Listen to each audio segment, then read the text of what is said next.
ये सूरह कौसर जिसे तफसीरों में बयान किया गया और जैसा कि आप बेहतर जानते हैं कि कुरान में सूरह कौसर जनाब फ़ातिमा ज़हरा सलामुल्लाह अलैहा की शान में नाज़िल हुआ, उसकी आयतों की तिलावत वाज़ह की जगह बिस्मिल्लाहिर्रहमानिर्रहीम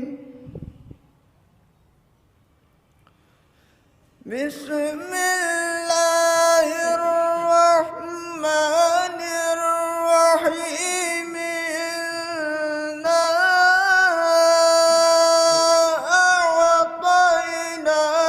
अअतैनाकल कौसर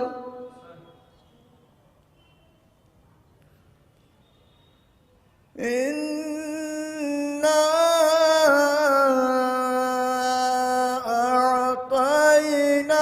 अअतैनाकल कौसर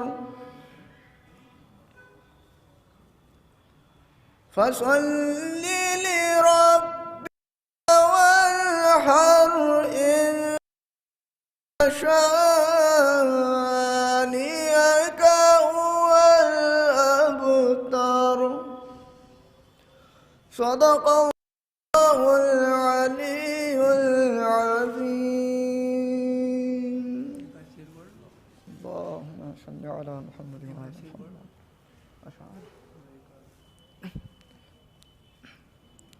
एक सलवात पढ़ने पर मुहम्मद व आलि मुहम्मद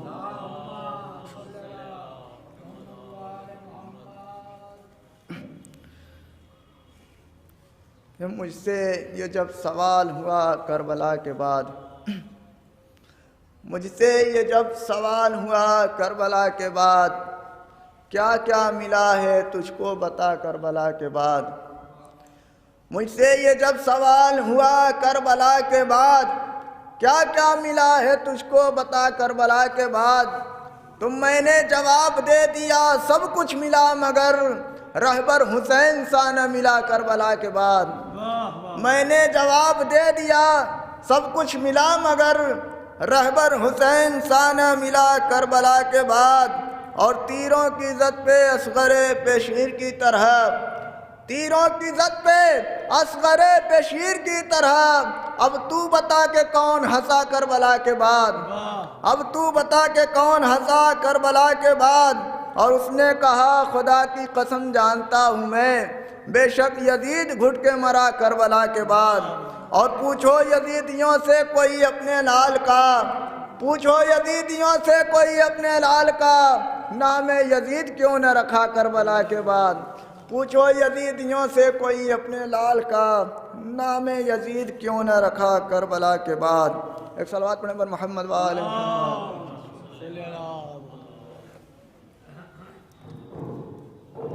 बाकायदा मजलिस का आगाज़ तिलावत कलाम पाक और पेशखानी से भी हो चुका है। आप हज़रात से गुजारिश है थोड़ा सा अगर करीब आ जाएंगे तो बेहतर होगा, बहुत ज़्यादा दरमियान गैप है, थोड़ा करीब आ जाए। तस्बीह फातिमा के है पहलू में सजदगा, समात फरमाइएगा। तस्बीह फातिमा के है पहलू में सजदगा, माँ करबला के बाद से बेटे के साथ है, माँ करबला के बाद से बेटे के साथ है। किसमें है दम जो रोक सके गम हुसैन का, किसमें है दम जो रोक सके गम हुसैन का। ज़िक्रे गमे हुसैन पे ज़हरा का हाथ है, ज़िक्रे गमे हुसैन पे ज़हरा का हाथ है। मैं गुजारिश करूँगा कुमैल सल्लमों से तशरीफ़ है, नारे सलवात अल्लाहुम्मा सल्ली अलैहि।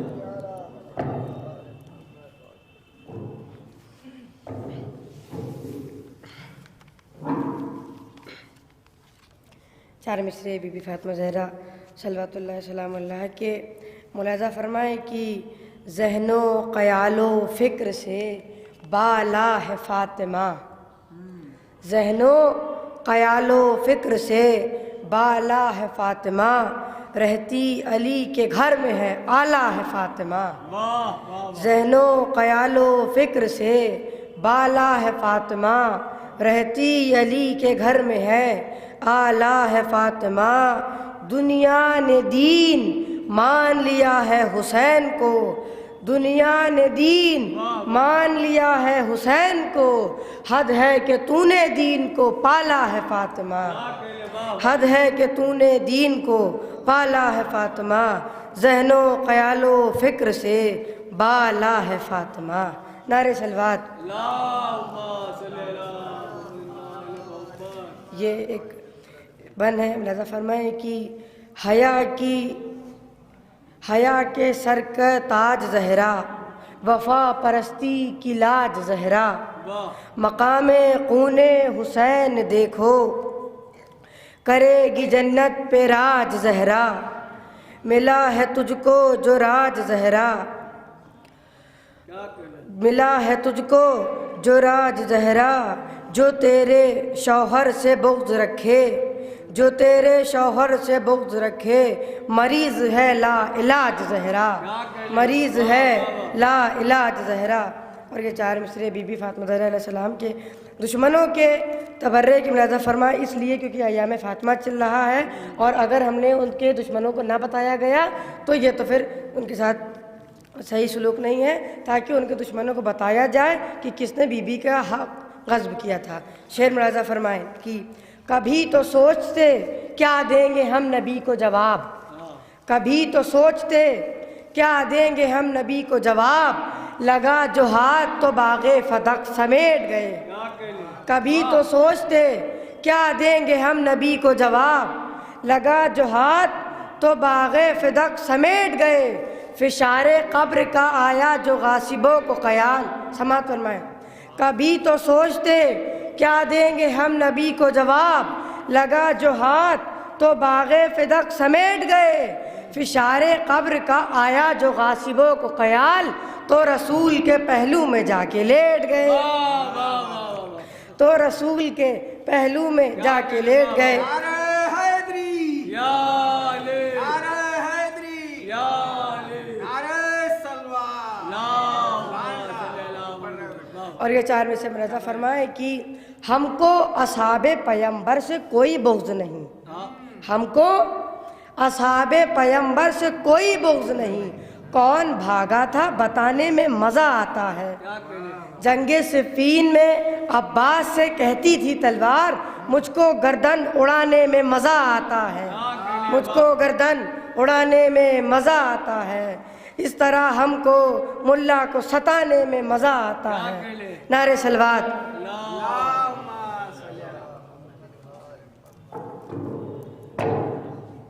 कि जिसने दरे हुसैन पे सजदा नहीं किया, जिसने दरे हुसैन पे सजदा नहीं किया, खालिक ने उसके सर को कभी ऊंचा नहीं किया, खालिक ने उसके सर को कभी ऊंचा नहीं किया। और कीमत बढ़ा चढ़ा के लगाई गई मगर, कीमत बढ़ा चढ़ा के लगाई गई मगर हमने अली के इश्क का सौदा नहीं किया, हमने अली के इश्क का सौदा नहीं किया। और पूरी तरह से मिटा दिया नामे यजीदियत, पूरी तरह से मिटा दिया नामे यजीदियत। ज़ैनब ने कोई काम अधूरा नहीं किया, ज़ैनब ने कोई काम अधूरा नहीं किया। और जो शख्स अली की मोहब्बत मर गया, जो शख्स अली की मोहब्बत मर गया, उसको अली ने कब्र में तन्हा नहीं किया, उसको अली ने कब्र में तन्हा नहीं किया। मैं गुजारिश करता हूँ जनाब शाकिर साहब से तशरीफ लाए। नारे सलवात। अल्लाहुम्मा सल्ली अला।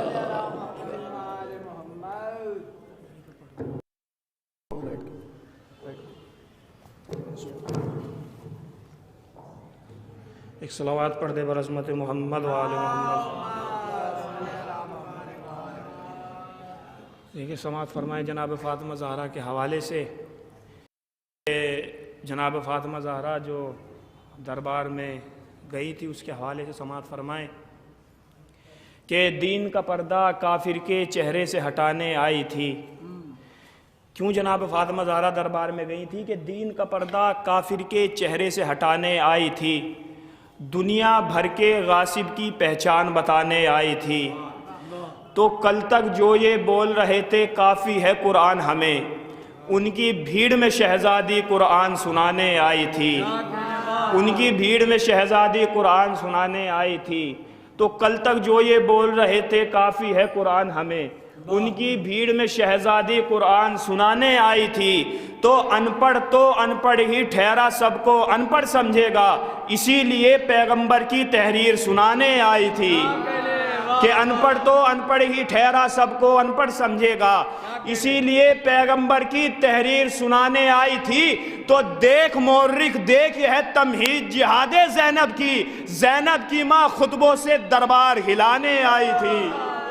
अब जहां तक आप हजरात को लाना था ला चुका। आखिरी के 2 मिसरे।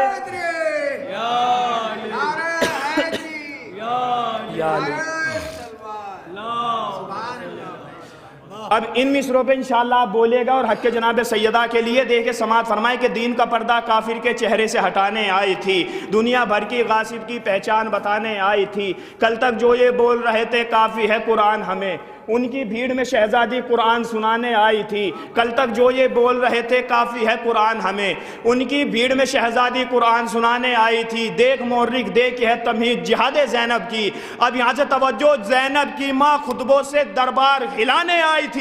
तो सिद्दीका है घर में हो या दरबार में हो, भाई सिद्दीका है घर में हो या दरबार में हो। झूठे को सिद्दीक ना कहना ये समझाने कि सिद्दीका है घर में हो या दरबार में हो, सिद्दीका है घर में हो या दरबार में हो, सिद्दीका है घर में हो या दरबार में हो। झूठे को सिद्दीक न कहना ये समझाने आई थी। अब हक़ जनाब सैयदा के लिए बोलिएगा, जो फदक जनाब सैयदा से छीना गया, जो आप लोग जनाब सैयदा की जिसके दिल में मोहब्बत होगी और जनाब सैयदा से के दुश्मनों पर जो लानत करता होगा इंशाअल्लाह अपने हाथों को उठाएगा कि सिद्दीका तो सिद्दीका है, घर में हो या दरबार में हो, झूठे को सिद्दीक न कहना ये समझाने आई थी। कल तक जो ये बोल रहे थे काफी है कुरान हमें, अरे उनकी भीड़ में शहजादी कुरान सुनाने आई थी, तो बागे फदक की कब हाजत थी जन्नत की शहजादी को? भाई बागे फदक की कब हाजत थी जन्नत की शहजादी को? अरे वो तो अली के दुश्मन की औकात बताने।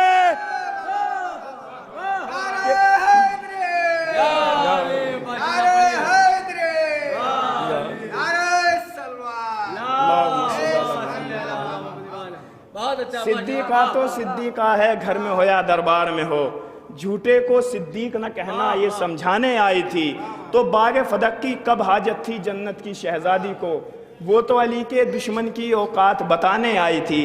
अब बहुत से कहते हैं कि शिया मजलिसों में नारे लगाते हैं, नारे तकबीर, नारे हैदरी, लब्बैक या हुसैन, लब्बैक खामनाई। ये बेवजह क्यों नारा लगाते हैं, मजलिसों में बोलते हैं? तो देखिएगा मजलिस में बोलने का फ़ायदा क्या है। अगर आप आज हुसैन की मजलिस में बोलेंगे तो कल हुसैन तुम्हारी कब्र के अंदर बोलेगा। तो समात फरमाए, यहाँ से देखिएगा कि मजलिसों में, महफिलों में बोलने का फ़ायदा क्या है। हर अफराद से तवज्जो एक एक मिसरे पर, कि ज़बान आज 72 हुसैन बोलेगा, कि ज़बान आज 72 हुसैन बोलेगा, सुनेगा शाम का लश्कर हुसैन बोलेगा, कि सुनेगा शाम का लश्कर हुसैन बोलेगा। तो रसूल हो गए खामोश हाँ विसाल के बाद, सिना की नोक पे जाकर हुसैन बोलेगा, सिना की नोक पे जाकर हुसैन बोलेगा। तो ज़बाने खाली के अकबर हुसैन बोलेगा, बना के नेज़े को मिंबर हुसैन बोलेगा। अब यहाँ से देखिएगा कि इमाम हुसैन अलैहिस्सलाम की मजलिसों में बोलने का फ़ायदा क्या है। एक सलावत पढ़ दे बर अज़मत मोहम्मद व आले मोहम्मद। एक और सलावत पढ़ दे बर अज़मत मोहम्मद व आले मोहम्मद। एक और सलावत पढ़ दे बर अज़मत मोहम्मद व आले मोहम्मद। अब यहाँ से देखिए आखिरी मिसरा के मजलिसों में, महफिलों में बोलने का फ़ायदा क्या है। हुजूर समात फरमाएं, महफिलों में, मजलिसों में बोलने का फ़ायदा क्या है कि ज़बान आज 72 हुसैन बोलेगा। हर आदमी से तवज्जो, कि ज़बान आज 72 हुसैन बोलेगा, सुनेगा शाम का लश्कर हुसैन बोलेगा। रसूल हो गए खामोश हाँ विसाल के बाद, सिना की नोक पे जाकर हुसैन बोलेगा, ज़बान खाली के अकबर हुसैन बोलेगा। अरे बना के नेज़े को मिंबर हुसैन बोलेगा। तो मेरे हुसैन की मजलिस में बोलने वालों, तुम्हारी कब्र के अंदर हुसैन के बना के नेज़े को मिंबर हुसैन बोलेगा। एक सलावत पढ़ दे बरसमत मोहम्मद व आले मोहम्मद।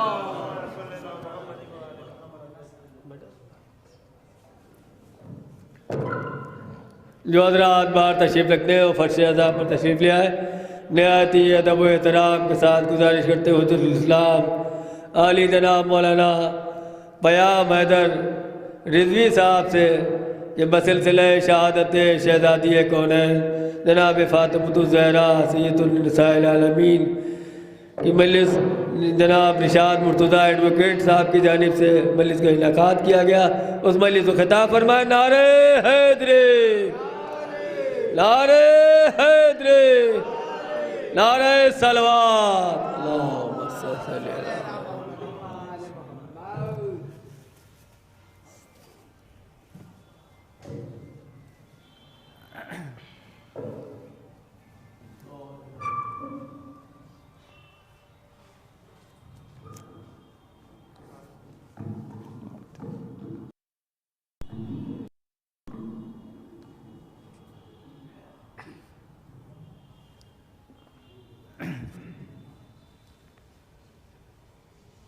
रहमल्लाहु मन क़रअल फ़ातिहा।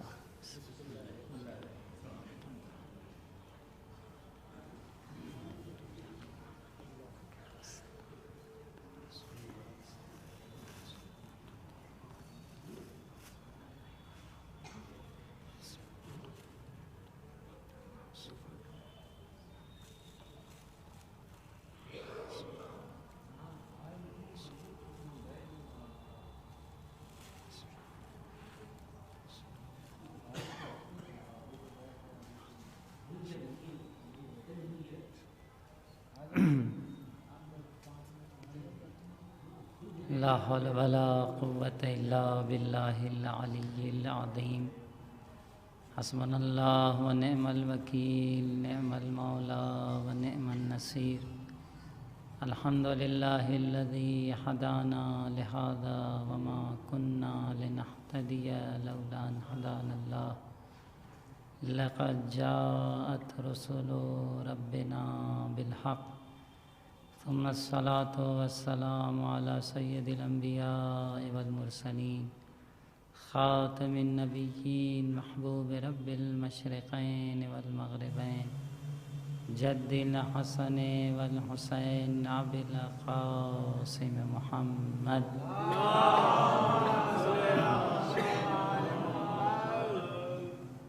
वाला आलिहि तय्यबीन अत्ताहिरीन अल-मासूमीन अल-मुंतजबीन, ला सिय्यमा बक़ियतिल्लाह फ़िल अर्ज़ीन, वल्लअनु दाइम अला दाइहिम अजमईन। अम्मा बाद, फ़क़द क़ाल अल्लाहुल हकीम फ़ी किताबिहिल करीम, क़ुल ला अस्अलुकुम अलैहि अजरन इल्लल मवद्दता फ़िल क़ुरबा। सल्लल्लाहु अलैहि वसल्लम।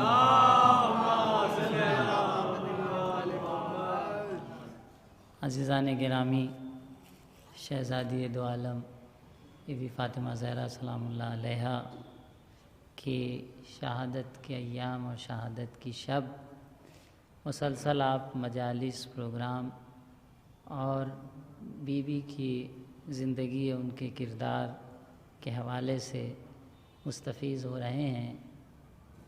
यकीनन शहज़ादी की अज़मत और शहज़ादी का मक़ाम और शहज़ादी का मर्तबा जितना भी हम बयान करें और उन पे जो मसाइब और जो मुसीबतें आई हैं उस पे जिस तरीक़े से और जिस अंदाज से भी जितना भी इज़हार गम करें वो कम है, क्योंकि शहज़ादी वो हैं कि जिन्होंने विलायत से दिफ़ा किया है और मकसद रिसालत को ज़िंदा रखा है। रसूल के बाद अगर किसी ने मकसद रिसालत को ज़िंदा रखा है और मकसद रिसालत को बाक़ी रखा है तो वह शहज़ादी दो आलम बीबी फ़ातिमा ज़हरा सलामुल्लाह अलैहा की ज़ात है। क्यों? क्योंकि एक ऐसा समा और एक ऐसी फ़ज़ा और एक ऐसा माहौल बना दिया गया था कि जैसा कि ख़ुद मौलाए कायनात फरमाते हैं कि कभी कभी जो खिलाफत की रिदा है वो उल्टी पहना दी गई थी। इससे बेहतर तशबीह नहीं हो सकती। ये एक दुनिया में दो ही चीज़ है, एक है हक़ और एक बातिल, और सिक्के के दो रुख होते हैं, एक तरफ हक़ है तो दूसरी तरफ बातिल है। तो हक़ को बातिल दिखलाने में और बातिल को हक़ दिखलाने में ज़्यादा टाइम नहीं लगता है। बहुत से लोग हैं जो हक़ काम करते हैं और दूसरे उसको बातिल ज़ाहिर कर देते हैं, और बहुत से ऐसे हैं जो बातिल काम करके उसे हक़ ज़ाहिर करते हैं। तो ये सिक्के के दो रुख हैं, या जिसे कहा जाए कि खिलाफत की चादर है जो उल्टी पहना दी गई। और यहीं पर इंसान की मंजिल इम्तिहान और मंजिल मारिफत समझ में आता है। जो हक़ को बातिल से पहचान ले और सही तमीज़ दे दे और हक़ के साथ हो जाए वो बामारिफत कहलाता है, और जो हक़ को बातिल से तशख़ीस न दे सके और हक़ का इंतखाब न कर सके और बातिल की तरफ चला जाए तो वो बेमारिफत कहलाता है। यहीं से मारिफत और बेमारिफत होने का इम्तियाज़ पता चलता है। अगर सब चीज़ वाज़े हो, सब चीज़ दो दो चार हो तो रास्ता इंतखाब करना आसान है। लेकिन अल्लाह ने क्योंकि इंसान को भेजा है दुनिया में इम्तिहान के लिए, और ये इसलिए कि इंसान भी अपने मंजिले कमाल को ज़ाहिर करे कि इंसान के अंदर क्या सलाहियत है, इंसान के अंदर क्या खूबियाँ हैं। इंसान अपने इरादे और इख्तियार से हक़ का इंतखाब करे, बातिल को छोड़ दे, तब इंसान का कमाल ज़ाहिर होता है। वगरना अल्लाह तो चाहता तो सबको मोमिन बना देता, कुरान क्या कहता है? वला शाअल्लाह लजअलन्नास उम्मतम वाहिदा, अगर खुदा चाहे तो लोगों को एक उम्मत बना दे, वमा कानू मुख्तलिफीन, और इनके दरमियान कोई इख्तिलाफ न रह जाए। लेकिन जब खुदा चाहेगा तो हमारे इख्तियार की मंजिल ख़त्म हो जाएगी और हमारे कमाल की मंजिल भी ख़त्म हो जाएगी, क्योंकि जिस काम को हम मजबूरी में करते हैं वहाँ पर कोई तारीफ़ नहीं होती है। तो अगर तारीफ़ चाहिए तो इख्तियार की मंजिल होनी चाहिए, और इख्तियार की मंजिल वहीं होगी कि जब अल्लाह हमें ज़बरदस्ती मोमिन न बनाए बल्कि हिदायत दे दे, रास्ता दिखा दे। इम्मा हदैनाहुस सबील इम्मा शाकिरम व इम्मा कफूरा, हमने तुम्हें रास्ता दिखा दिया है, अब तुम चाहो तो शुक्र का रास्ता इंतखाब करो और चाहो तो कुफ्र का रास्ता इंतखाब करो। सलवात भेजे पर मोहम्मद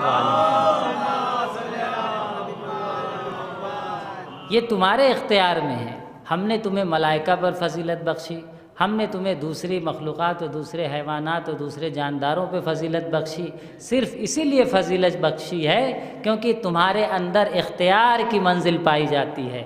अपने इख्तियार से, अपने डिसीज़न से, अपनी समझ बूझ से हक़ व बातिल का इंतखाब करो।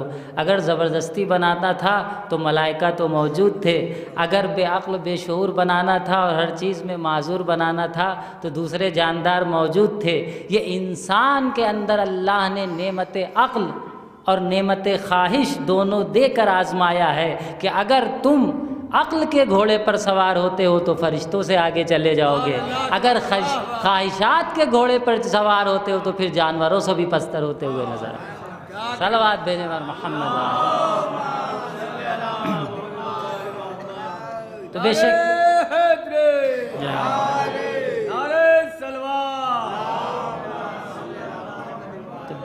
बेशक ये इंसान की मंजिल है कि अल्लाह ने इंसान को मंजिल इम्तिहान में करार दिया। कौन अच्छा रास्ता इंतखाब करता है और कौन बुरा रास्ता इंतखाब करता है। इसीलिए और इस फ़लसफ़े को, इस फ़लासफ़ी को अगर आप अपने जहन में रखेंगे तो तमाम तर वो शुबहात दूर हो जाएंगे जो रसूलुल्लाह के बाद किए जाते थे कि मौला अली तो बड़ी बड़ी जंगें करते थे, क्यों नहीं तलवार निकाल लिया, सबको भगा दिया, दरवाजे पे लोग आ गए थे। हर जगह तलवार से दीन नहीं मनवाया जाता है, हर जगह तलवार से दीन नहीं मनवाया जाता है, बल्कि कभी कभी इख्तियार की मंजिल भी दी जाती है। जब काफिर हमला कर रहे थे, जब दूसरे लोग हमला कर रहे थे और इस्लाम का आगाज़ था तो उस वक्त हुक्म खुदा था कि जंग की जाए, वो भी दिफाई जंग थी। इस्लाम की कोई जंग इब्तिदाई जंग नहीं थी। इस्लाम किसी पे हमला नहीं करता है। इस्लाम पर जब हमला किया जा रहा हो तो अपनी जान बचाना वाजिब है, इसलिए दिफा करता है। तो इस्लाम की कोई जंग इब्तिदाई जंग नहीं थी, सिर्फ दिफा के लिए थी। लेकिन रसूल के बाद बहुत से लोग सवाल करते हैं। तो पहली बात तो ये कि रसूलुल्लाह की वसीयत और नसीहत थी मौलाए कायनात को कि मेरे बाद तलवार न उठाना। क्यों? क्योंकि तलवार की बुनियाद पर जो इमामत मनवा ली जाए वो इमामत रूहानी इमामत नहीं होती, मादी इमामत है। और तवज्जो चाहता हूँ, तलवार की बुनियाद पर अगर आप रूहानी और मानवी और इलाही ओहदा मनवा लें तो वो फिर उसकी मानवियत और रूहानियत ख़त्म हो जाती है। सक़ीफ़ा में तलवार की बुनियाद पर खलीफे का इंतखाब हुआ था, वही काम अगर मौलाए कायनात भी करते तो फ़र्क क्या रह जाता?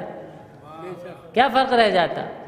तो अल्लाह नहीं चाहता था कि तलवार की बुनियाद पर मनवाए, अल्लाह चाहता था इंतखाब की मंजिल दे। ऐलान करवा दिया गदीर में, इंतखाब आपके हाथ में, हक़ पहुँचाना हमारी जिम्मेदारी है, इंतखाब आपके हाथ में है। तो मत कहिए कि मौला कायनात तलवार लेकर क्यों नहीं निकल गए, ज़रूरत नहीं थी। और इस्लाम आप देखिए, जब मौला कायनात खलीफा बने हैं, ज़ाहिरी खलीफा बने हैं, उस वक्त भी लोगों ने आकर बहुत इसरार किया, बहुत बज़िद हुए कि नहीं अब आपको हुकूमत की बागडोर संभालनी होगी और खिलाफत की बागडोर संभालनी होगी। तब मौला कायनात ने कबूल किया, क्योंकि ये कोई मादी मनसब नहीं है जो वोटिंग करके हम बन जाएं। ये कोई मादी मनसब नहीं है, बल्कि रूहानी मनसब है। लोग जब मुतालबा करेंगे कि हमें आपसे हिदायत चाहिए, हमें आपसे कुछ लेना है, हमें इल्म लेना है, मारिफत लेनी है, तो इमाम की जिम्मेदारी हुआ करती। इमाम का काम है कि अपने को दूसरों के सामने पेश कर देना। रसूल गिरामी इस्लाम ने मौलाए कायनात की ज़ात को पेश कर दिया था कि देखो, अगर मेरे बाद तुम गुमराह नहीं होना चाहते हो तो इन्नी तारिकुन फ़ीकुम मुस्तक़लैन किताब अल्लाह व इतरती, मैं तुम्हारे दरमियान दो गिरा कद्र चीज़ें छोड़ कर जा रहा हूँ। एक अल्लाह की किताब है, दूसरी मेरी इतरत है। माँ इन तमस्सक तुम बेहमा, जब तक इन दोनों से मुतमस्सिक रहोगे लन तज़िल्लू बादी, कभी गुमराह नहीं होगे। तो रसूल तो ऐलान करके जा रहे हैं। अब ये उम्मत की जिम्मेदारी है कि कुरान और इतरत का दामन थाम ले या किसी और का दामन। सलावत भेजे पर मोहम्मद वाले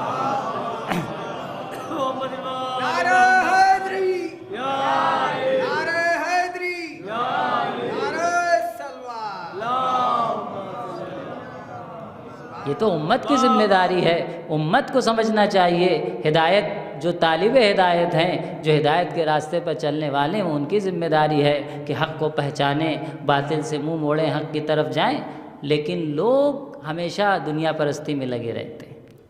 तो रसूल गिरामी इस्लाम ने जहाँ इतनी ताकीद की, वहीं कुरान करीम ने भी कहा अपने रसूल से, मेरे रसूल इनसे कह दो कि कुल्ला असअलकुम अलैहि अजरन इल्लल मवद्दता फिल क़ुरबा। हम रिसालत की 23 साल जहमत जो उठा कर जा रहे हैं, सारी मशक्क़तें हमने तुम्हारे लिए उठाई, तुम्हारी हिदायत के लिए।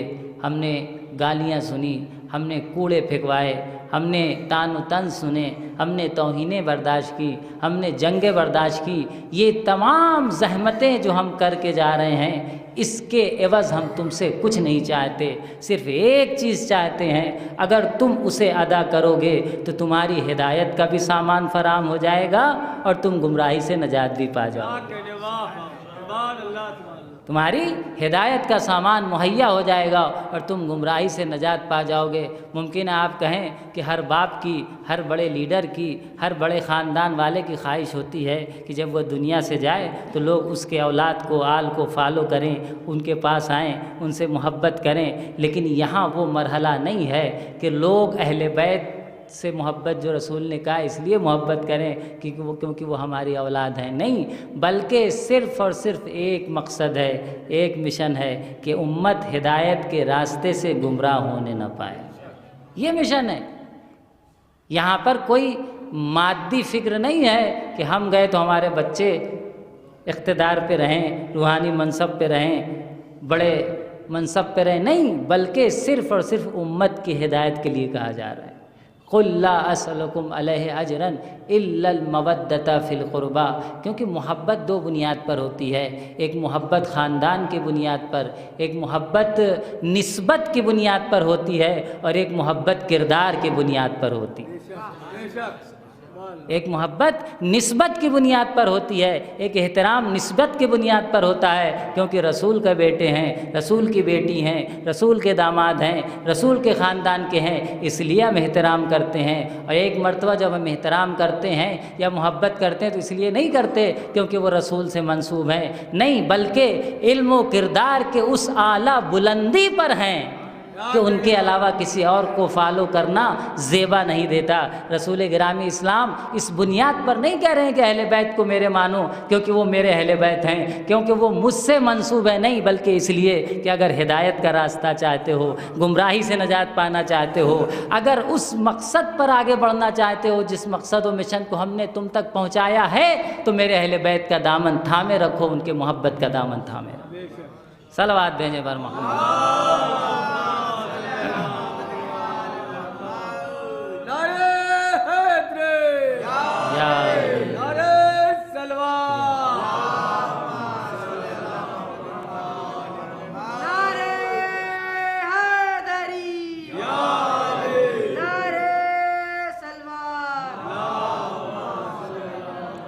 तो यकीनन रसूल गिरामी इस्लाम जब कह के जा रहे हैं कि कुल्ला असअलकुम अलैहि अजरन इल्लल मवद्दता फिल क़ुरबा, तो क्यों कह रहे हैं, क्यों ताकीद कर रहे हैं? ताकीद करने की वजह है कि अगर उम्मत चाहती है कि गुमराह न हो, क्योंकि रसूल को कमोबेश पता ही है, आप इल्म गैब के मालिक हैं, आपको पता है कि आपके बाद क्या होने वाला है। तो आपने कहा कि हमारे अहले बैत से मवद्दत रखो, मोहब्बत रखो, लेकिन क्या उम्मत ने अजर रिसालत अदा किया? मोहब्बत का तकाज़ा क्या है? आप जब किसी से मोहब्बत करते हैं तो क्या करते हैं? सबसे पहली चीज़ मोहब्बत के तकाज़े में ये होती है कि जब इंसान किसी से मोहब्बत करता है तो चाहता है कि उसको खुश रखे।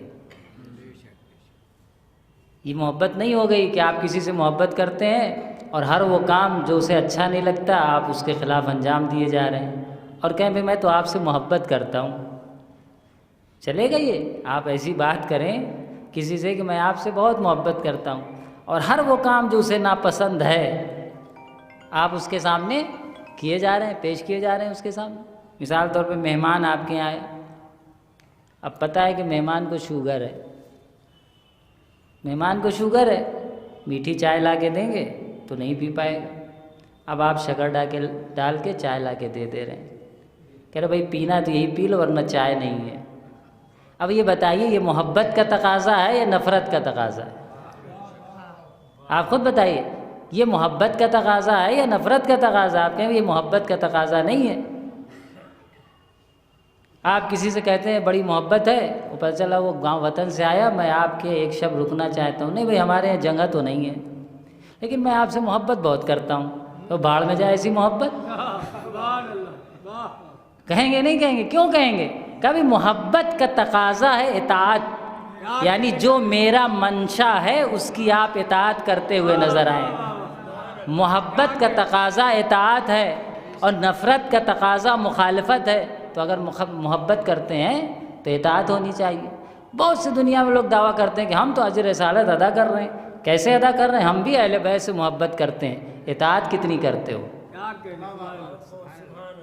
मोहब्बत का तकाज़ा ज़बान से मोहब्बत का दावा कर लेना हरगिज़ नहीं है, बल्कि अमल से सबूत पेश करना होता है कि कितनी मोहब्बत करते हो। वरना वही होगा कि मोहब्बत बहुत करते हैं लेकिन चाय मीठी पिलाएंगे, मोहब्बत बहुत करते हैं लेकिन रहने का हमारे पास इंतज़ाम नहीं, जबकि है माशाअल्लाह इंतज़ाम बहुत है लेकिन इंतज़ाम नहीं है, तो ये मोहब्बत नहीं हो गई, बेवकूफ़ बनाना हो गया। तो कुछ लोग अहले बैत से मोहब्बत का दावा इसी तरीके का कर रहे हैं, कुछ गैर भी ऐसे ही कर रहे हैं, कुछ अपने भी ऐसे ही कर रहे हैं। सलावत भेजे पर मोहम्मद वाले।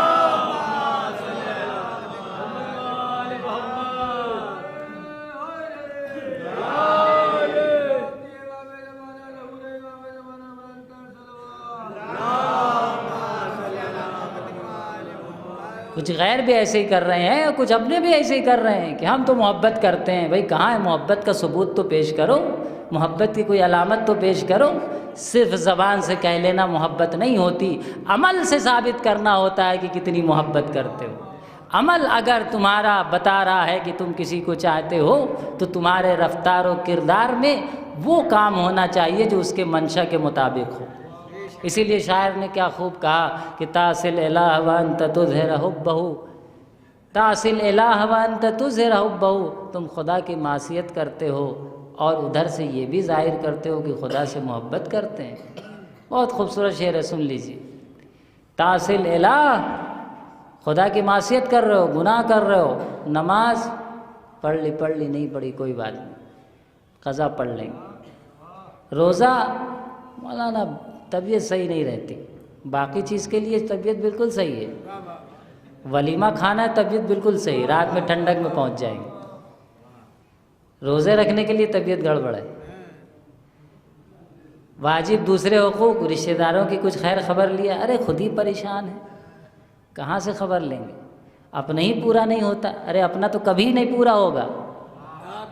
कोई एक ला के बता दीजिए जो कहे कि मेरा सब पूरा हो गया है। पूरी दुनिया में एक इंसान ला के बता दीजिए कि मेरा सब पूरा। इंसान के जो ख्वाहिशात हैं और मकासद हैं वो कभी पूरे ही नहीं होते। आप दुनिया के बड़े बड़े बिलीनियर भी ले आइए ना, बड़े बड़े बिलीनियर भी लाए हिंदुस्तान या दूसरी जगह, तो उनके भी ख्वाब पूरे नहीं होंगे। कहा क्या आपका क्या ख्वाब है? कहा हमारा ज़ीरो बढ़ना चाहिए, हमारा बिलियन से ट्रिलियन होना चाहिए और ट्रिलियन से 1000 ट्रिलियन होना चाहिए। तो ख्वाब तो किसी का पूरा नहीं होता। तो फिर क्या मतलब? फिर हम जिम्मेदारी नहीं रखते क्या? बिल्कुल जिम्मेदारी रखते हैं कि अपने रिश्तेदारों की खबर ले, अपने आस पड़ोस अगर हैं ज़रूरतमंद हैं, परेशान हैं उस लायक कि उनकी हेल्प की जाए तो खबर ले। अपने में तो हर कोई गर्क रहता है, अपनी ज़रूरत और अपनी ख्वाहिशात को पूरा कर लेना मोहब्बत अहले बैत का तकाज़ा नहीं है। मोहब्बत अहले बैत का तकाज़ा नहीं है। तो कहने का मकसद ये कि मोहब्बत अहले बैत मोहब्बत खुदा का दावत तो कर रहे हैं, लेकिन अमल में कहीं मोहब्बत नज़र नहीं आती। शायर ने क्या खूब कहा कि तासिल ला वअन्त तुज़हिर हुब्बहु, तुम खुदा की मासियत करते हो और ये जाहिर करते हो कि खुदा से मोहब्बत करते हैं। वहाज़ल अम्र का फिल फ़िआल बदीउ, ये तुम्हारा अमल जो है एक नया अमल लगता है। शायर ने क्या खूब, अब उर्दू में होता तो आप लोग इसका लुत्फ़ ज़्यादा महसूस करते कि आप कुछ नया काम कर रहे हैं जो लोग नहीं करते, कि इधर से दावे मोहब्बत भी उधर से मासियत भी। हाज़ल अम्र का फिल फ़िआल बदीउ, तुम्हारा अजीब काम है, नया काम है कि तुम ऐसा क्यों कर रहे हो। लौ काना हुब्बुका सादिक़न लअतौतहु, अगर तुम अपनी मोहब्बत में सच्चे होते तो तुम खुदा की इताअत करते हुए नज़र आते।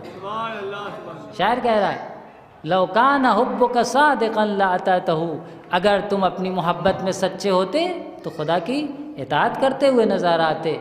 इन्नल मुहिब्ब लिमन युहिब्बु मुतीउन, मोहब्बत करने वाला जिससे मोहब्बत करता है उसकी इताअत करता हुआ नज़र आता है। सलवात भेजे पर मोहम्मद।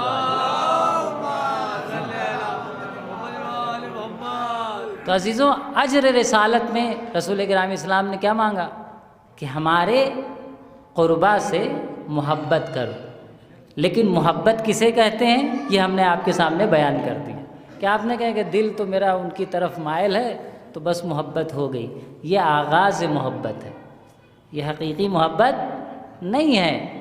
ये मोहब्बत जो आप अहले बैत से कर रहे हैं उनकी खूबियों की बुनियाद पर चबसा गैर भी कर लेते हैं।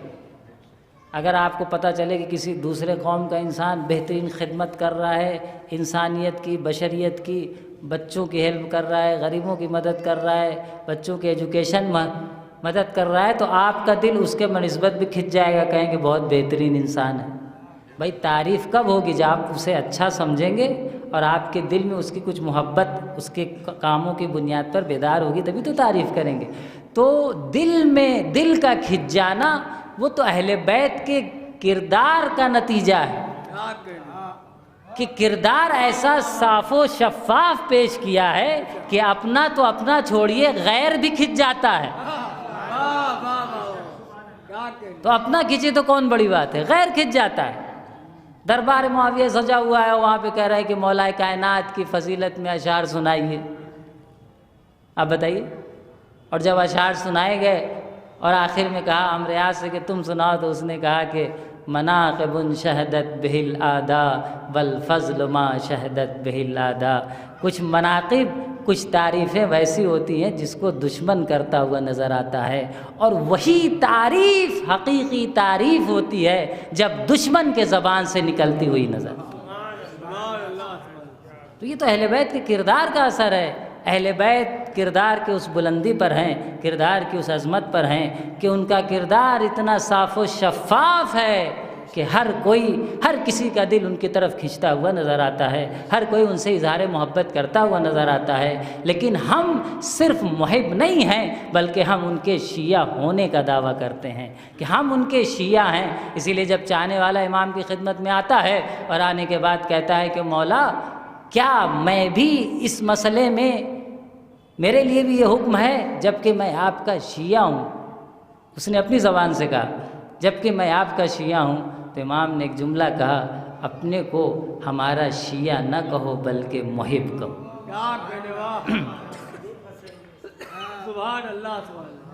अपना शिया न कहो बल्कि मुहिब कहो। कहा क्यों? कहा शिया, हमारे हकीकी शिया और हमारे शिया सलमान हैं, अबू ज़र हैं, मिक़दाद हैं। शिया यानी तशी जनाजा आप बोलते हैं ना, तशी यानी क्या? यानी कोई चल रहा है उसको पीछे पीछे चलना। जब जनाजा चलता है तो पब्लिक उसके पीछे पीछे चल रही होती है, जब जनाजा आगे चल रहा हो। तो यानी जनाजा जहाँ जाता है, कब्रिस्तान जा रहा है, तो लोग उसके पीछे पीछे जाते हैं। तो मुशायत उसी को कहते हैं, तशी कहते हैं। तो शिया यानी क्या? जहाँ अली जा रहा हो शिया वहीं नज़र आए। अली मस्जिद में नज़र आए, आप कहीं और नज़र आए, तो फिर शिया नहीं है। अली मेहराब इबादत में नज़र आए और आप कहीं और इबादत कर रहे हो, तो फिर शिया नहीं है। कहने के लिए हो सकते हैं, अनावीन नाम उन्वान ले लेना अलग बात है, लेकिन उस उन्वान पर पूरा उतरना अलग बात है। उस उन्वान को मुकम्मल करिए। इमाम ने कहा हमारे शिया सलमान थे, अबूज़र थे, मिक़दाद थे, तू हमें अपना शिया ना कहो। उसको तवक्को थी कि हम भी इमाम की शिया कहलाएं। इन्न मिन शियतिही ल इब्राहीम, अली के शिया में इब्राहिम जैसा पैगंबर है। हम लोगों का क्या हिसाब व किताब है? इब्राहिम जैसे खलीलुल्लाह अली मौला कायनात के शिया बनते हैं। हम तो अपने को मुहिब कहलवा लें तो बड़ी बात है। तो अजीज़ों, खैर अल्लाह रसूलुल्लाह ने सबसे पहली चीज़ जो मांगी क्या है? कुल्ला असलकुम अलैहि अजरन इल्लल मवद्दता फिल कुर्बा। आप कहेंगे मौलाना आपने भी तर्जुमा किया कि अहले बैत से मोहब्बत मांगी। इत्तेफाकन मोहब्बत नहीं मांगी है, मवद्दत मांगी है। आप कहेंगे अभी तक तो आप कह रहे थे, तो फिर क्यों रसूलुल्लाह ने मुहिब मांगा है? मुहिब नहीं मांगा है, मोहब्बत नहीं मांगी। कह सकते थे इल्लल मोहब्बत फिल कुर्बा, हाँ, कि मेरे अहले बैत से मोहब्बत करो, शहजादी से मोहब्बत करो, मेरे आल से मोहब्बत करो। नहीं, मेरे नवासों हसन हुसैन से मोहब्बत करो, नहीं, बल्कि क्या मांगा? इल्लल मवद्दत फिल कुर्बा। का मोहब्बत और मवद्दत में फ़र्क क्या है? कहा जब तक ज़बान पर रहे, दिल की गहराइयों में ना हो, वो मोहब्बत कहलाती है, और जब दिल की गहराइयों में उतर जाए तो वो मवद्दत कहलाती है। सलवात भेजे पर मोहम्मद।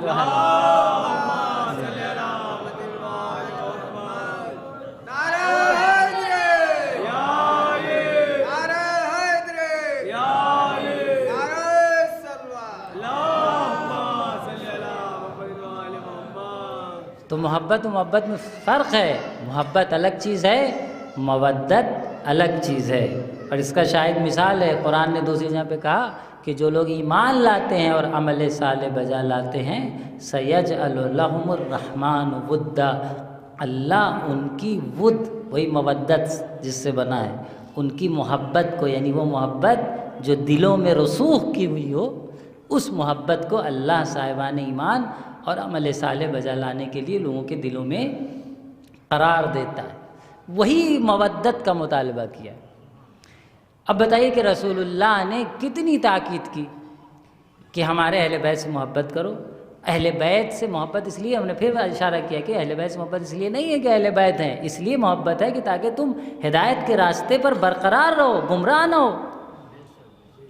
लेकिन लोगों ने क्या किया? दुनियावी मफाद के लिए, दुनियावी मकासद के लिए, दुनियावी तख्त-ओ-ताज के लिए, हुकूमत के लिए अहले बैत से उनका मनसब छीनना चाहा। देखिए, जैसी इंसान की फ़िक्र होती है वैसी उसकी निगाह होती है। वो तवज्जो चाहता हूँ। जैसी इंसान की फ़िक्र होती है वैसी उसकी निगाह होती है। अगर फ़िक्र मानवी होगी, फ़िक्र रूहानी होगी, तो निगाह भी मानवी और रूहानी होगी। और अगर फ़िक्र मादी होगी, फ़िक्र दुनियावी होगी, तो निगाह भी मादी और दुनियावी होगी। और ये मैं नहीं कह रहा हूँ, बल्कि हदीस में मिलता है कि इन्नमल आमाल बिन्नियात, आमल का दारो मदार नियत पर है। तो जो अल्लाह के नुमाइंदे बनकर आए थे, वो इसीलिए नहीं कहते थे कि हमें खलीफा बनाया जाए, हमें इमाम बनाया जाए, क्योंकि हमें इमाम बनना और हमें ये ओहदा हासिल करना है, बल्कि वो इस निगाह से कहते थे कि जब हम इमाम होंगे तो उम्मत की सही हिदायत कर सकेंगे। तो उनकी निगाह मानवी निगाह थी, रूहानी निगाह थी। और जो इस मनसब को हुकूमत की निगाह से देख रहा था, हुकूमत के आईने और चश्मे से लगा के देख रहा था, तो वो सोच रहा था कि ये मिल गया तो गोया हुकूमत मिल गई, तख्त-ओ-ताज मिल गया, इख्तिदार मिल गया। यही होता था। और रसूलुल्लाह ने जब फ़तह मक्का किया है, रसूलुल्लाह ने जब फ़तह मक्का किया है तो इब्ने अब्बास वहीं मौजूद थे मक्के में। तो अबू सुफियान ने कहा कि तुम्हारे भतीजे ने बहुत बड़ी हुकूमत कायम कर ली है। देखिए, निगाह फ़र्क करती है। अगर निगाह मानवी होगी तो मनसब इमामत और रूहानी कहलाएगा, अगर निगाह मादी होगी तो उसको हुकूमत कहा जाएगा। कहा तुम्हारे भतीजे ने बहुत बड़ी हुकूमत कायम कर ली है। कहा खामोश रहो, ये हुकूमत नहीं है, रिसालत है। ये हुकूमत नहीं है, रिसालत है। तो कहने का मकसद है कि निगाह में फ़र्क है। रसूल अगर अपने बाद मौलाए कायनात को मनसब देना चाह रहे हैं तो रिसालत की जिम्मेदारियां देना चाह रहे हैं, मकसद रिसालत को आगे बढ़ाना चाह रहे हैं। लेकिन जिसकी निगाह में हुकूमत व तख्त व ताज था, जिनके वारिसों की निगाह में हुकूमत व तख्त व ताज था, वो चाहे समझ रहे थे कि ये हुकूमत है, और अगर रसूल की कुर्सी पर हम बैठ गए तो फिर समझ जाइए कि हमको सब कुछ मिल जाएगा। तो अब देखिए, जब निगाह मानवी होती है तो इंसान उसको हासिल करने के लिए लड़ाई झगड़ा नहीं करता, बहुत तवज्जो चाहता हूँ, फिर उसके लिए तलवार नहीं निकालता। लेकिन जब निगाह मादी बन जाती है तो सकीफ़ा में तलवार निकल आती है हुकूमत को हासिल करने की कोशिश। सलवात भेजे पर मोहम्मद।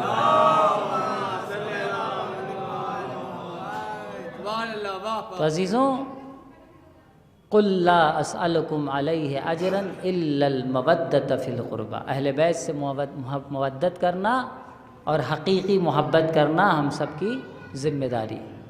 शहज़ादी दो आलम जो अज़मत, किरदार, बुलंदी, हर चीज़ का एक पैकर और नमूना है। ज़िंदगी के हर मरहले में जब आप इनको देखते हैं, किसी भी मरहले में, क्योंकि मासूम वो होता है जो अल्लाह की तरफ से चुनिंदा बना के भेजा जाता है।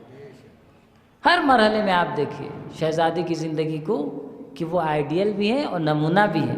और हम आप नहीं कह रहे हैं, वक्त का, हमारे वक्त का इमाम जिनकी इताअत और जिनकी बैयत में हम हैं, वो फरमा रहे हैं कि फिब्नते रसूलिल्लाह ली उस्वतुन हसना। रसूल की बेटी मेरे लिए आइडियल भी है, नमूना भी है। जब वक्त के इमाम के लिए शहज़ादी की ज़ात आइडियल और नमूना है तो हम आपके लिए तो बदरजा होला। तो ये ऐसी बेटी और ऐसे नवासे हसन हुसैन, खैर अभी उनका बचपना है, लेकिन क़ुरबा में रसूल के अजर रिसालत में क़ुरबा में सबसे पहले नंबर पे कौन ज़ात आती है? सबसे पहले नंबर पे कौन है? आप कहेंगे शहज़ादी फ़ातिमा है। रसूलुल्लाह की बेटी शहज़ादी फ़ातिमा सबसे पहले नंबर पे। उसके बाद दामाद हैं। दामाद भी आपके क़ुरबाई में से हैं क्योंकि आपके चचाज़ाद भाई हैं, और प्लस दामाद भी हैं। हसन हुसैन तो अभी छोटे हैं, लेकिन मौलाए कायनात रिश्तेदार भी हैं, दामाद भी हैं। उसके बावजूद सबसे करीब कौन है? शहज़ादी दो आलम की ज़ात। लेकिन क्या उम्मत ने अजर रिसालत अदा किया? अजर रिसालत अदा किया गया? भाई होना तो यही चाहिए था कि रसूल के बाद इस इकलौती बेटी को सब कुछ हवाले किया जाता, सब कुछ हवाले किया जाता। और हवाले करने के बाद कहा जाता है कि आप जो कहें या आपके शौहर मिल के जो आप राय मशवरा करके जो कहें वो हम करेंगे। लेकिन मसला यही है कि अगर इतनी इताअत की मंजिल पे होते तो गदीर के पैगाम को ठुकराते ही क्यों? अगर इतनी इताअत की मंजिल पे होते तो गदीर का पैगाम ठुकराया क्यों जाता? रसूल ने तो सब क्लियर कर दिया था, बल्कि आखिरी वक्त में ये भी कहा था कि लाओ मेरे लिए कलम व दावात लाओ, मैं लिख देता हूँ कि मेरे बात गुमराह ना हो। लेकिन जिसको मानना ही नहीं है, जिसको अजर रिसालत अदा करना ही नहीं है, तो उसके पास हज़ार बहाने। अच्छा, सबसे पहले जो इंसान की कोशिश ये होती है कि जब हुकूमत और तख्त ताज ले लिया तो सामने वाले को फाइनेंशियल तरीक़े से कमज़ोर किया जाए। यही होता है ना, क्योंकि पावर हमारे पास आ गया, ताकत हमारे पास आ गई। अब अगर सामने वाले के पास कुछ पैसा, माल, दौलत, कुछ सरवत, कुछ आयत, कुछ ऐसी चीज़ है तो उससे क्या किया जाए? छीन लिया जाए। उसके लिए भी पॉलिसी चली गई, फ़िदक को छीन लिया गया। ऐसा नहीं कि फ़िदक शहज़ादी जो दावा कर रही थी कि फ़िदक हमें दिया जाए, हमारा है, तो फ़िदक का फ़ायदा शहज़ादी खुद उठाती थी। फ़िदक तो सालों से शहज़ादी के पास था। आप शहज़ादी की ज़िंदगी उठाकर देखिए कि क्या शहज़ादी की ज़िंदगी में फ़िदक आने के पहले और फ़िदक आने के बाद कोई फ़र्क आया? हमारे पास 100-200 बीघा ज़मीन मिल जाए तो हमारा लाइफ स्टाइल बदल जाएगा? बदल जाए? नहीं बदल जाएगा। भाई उस टाइम फ़िदक के आए तो फ़िदक से जो महसूल हासिल होता था वो बहुत बड़ा अमाउंट हुआ करता था। हमारे पास कोई इतनी बड़ी प्रॉपर्टी हदिये में भी मिल जाए किसी जंग से जैसे भी, तो हमारे तो लाइफ स्टाइल बदल जाएगा। लेकिन कोई बता दे कि शहज़ादी दो आलम की लाइफ स्टाइल में कोई फ़र्क आया हो? तो आप इस बात का दावा कर रहे हैं कि हम फ़िदक इसलिए छीन रहे हैं ताकि उम्मत और उम्मत मुस्लिमा और गरीबों के काम आए, तो क्या यहाँ कोई उसके ज़रिए से दूसरा फ़ायदा उठाया जा रहा था? तो पता ये चला कि इसलिए नहीं छीना जा रहा था कि इसका फ़ायदा मुसलमानों को नहीं पहुँच रहा है, बल्कि इसलिए छीना जा रहा था कि इनको कमज़ोर कर दिया जाए ताकि ये आवाज़ बुलंद न कर सके।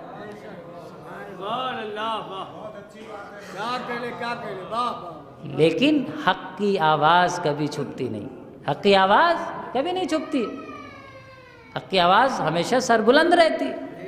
अहले बैत को दुनिया ने जितना छुपाना चाहा, अहले बैत के फ़ज़ाइल दुनिया ने जितने छुपाने चाहे, उतने ज़्यादा अहले बैत के फ़ज़ाइल दुनिया में फैलते गए, बढ़ते गए। आज दुश्मनान अहले बैत का लोग नाम नहीं जानते, उनकी कब्रों का निशान और अता पता नहीं है, लेकिन अहले बैत के कब्रों पर जो गुंबद व बारगाह आज बनी हुई है, सारी दुनिया के लिए ये अलामत है कि अहले बैत बज़ाहिर दुनिया तक पहुंच न सके, लेकिन उनकी कामयाबी उनके मकसद की कामयाबी के ज़रिए हो गई। सलवात भेजे बार मोहम्मद।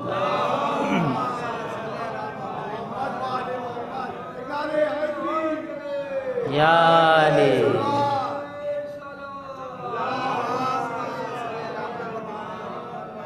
तो अजीज़ों, शहज़ादी दो आलम की ज़िंदगी को आप देखें, और ये शहज़ादी दरबार में जाकर खुतबा दे रही है, अपने हक़ का मुतालबा कर रही है। तो क्या शहज़ादी को फ़िदक चाहिए था? फ़िदक नहीं चाहिए था, बातिल के चेहरे से निकाब उतारना चाहती थी। अगर ये शहज़ादी 75 या 95 दिन मदीने में एहतजाज न करती तो बातिल हक़ का चेहरा और हक़ की चादर ऐसा ओढ़ बैठा था कि कोई हक़ का नाम लेने वाला न रह जाता। तो शहज़ादी ने बातिल को बेनकाब किया है, उन्हें फ़िदक की क्या ज़रूरत? बेनकाब किया है ताकि पता तो चले कि हक़ क्या है और बातिल क्या है। विलायत का दिफा अगर किसी ने किया है बाद रसूल गिरामी इस्लाम और विलायत की हक़ानियत को लोगों तक पहुँचाया है, तो शहज़ादी दो आलम की ज़ात। अगर शहज़ादी का ये गिरिया ना होता, फिर दरबार में जाना ना होता, एहतजाज करना ना होता, मुहाजिर और अंसार के दरवाज़ों पे जाकर खटखटाना ना होता, तो हक़ को छुपा दिया जाता। और हक़ को ज़िंदा रखना अहले बैत की ज़िम्मेदारी है। सलवात भेजे पर मोहम्मद।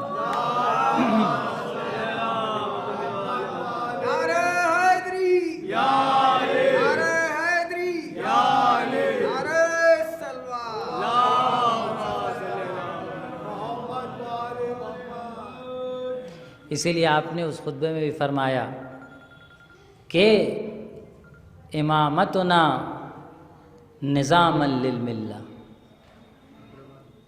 हमारी इमामत जो है वो मिल्लत के लिए नज़्म अता करती है।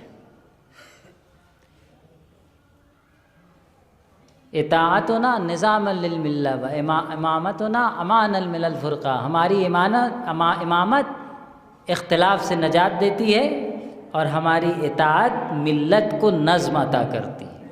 शहज़ादी ने ये दो जुमले फरमाए, लेकिन इस दो जुमले में एक दुनिया मतालिब छुपे हुए, एक दुनिया मारिफत की बातें छुपी हुई।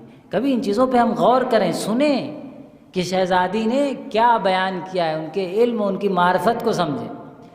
हमारी इमामत अमानल मिनल फ़ुरक़ा, अगर चाहते हो कि इख्तिलाफ से नजात पाओ तो हमारी इमामत से मुतमस्सिक हो जाओ। अगर रसूल गिरामी इस्लाम की उस हदीस पर अमल किया जाता कि मैं तुम्हारे दरमियान दो चीज़ें छोड़कर जा रहा हूँ, तो उम्मत में इख्तिलाफ होता ही नहीं। उम्मत में इख्तिलाफ कब हुआ? जब उम्मत को हकीकी इमाम से गुमराह करने की कोशिश की गई। इमामतुना अमानल मिनल फ़ुरक़ा, हमारी इमामत इख्तिलाफ, फ़िरक़े, ग्रोह बटने से नजात देगी, और जो अहले बैत की इमामत पर आ गए वो इख्तिलाफ से नजात पा गए। व इताअतुना निज़ामन लिल मिल्ला, और अगर हमारी इताअत पर जमा हो जाते, हम अहले बैत की इताअत पर जमा हो जाते, तो ये मिल्लत इस्लाम मुनज़्ज़म बन जाती, उसके अंदर नज़्म पैदा हो जाता। ये सब जुमलात पे आप गौर करें कि शहज़ादी क्या मारिफत के मोती अता कर रही हैं, मारिफत के दरिया बहा रही हैं, लेकिन कौन समझने वाला था? कोई नहीं।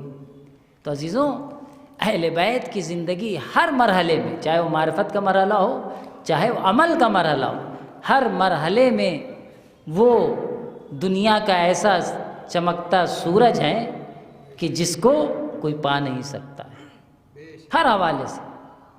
अभी और बात है कि हम उनकी ज़िंदगी को कैसे देखें और कैसे उसको समझें और कैसे उस पर अमल करने की कोशिश करें।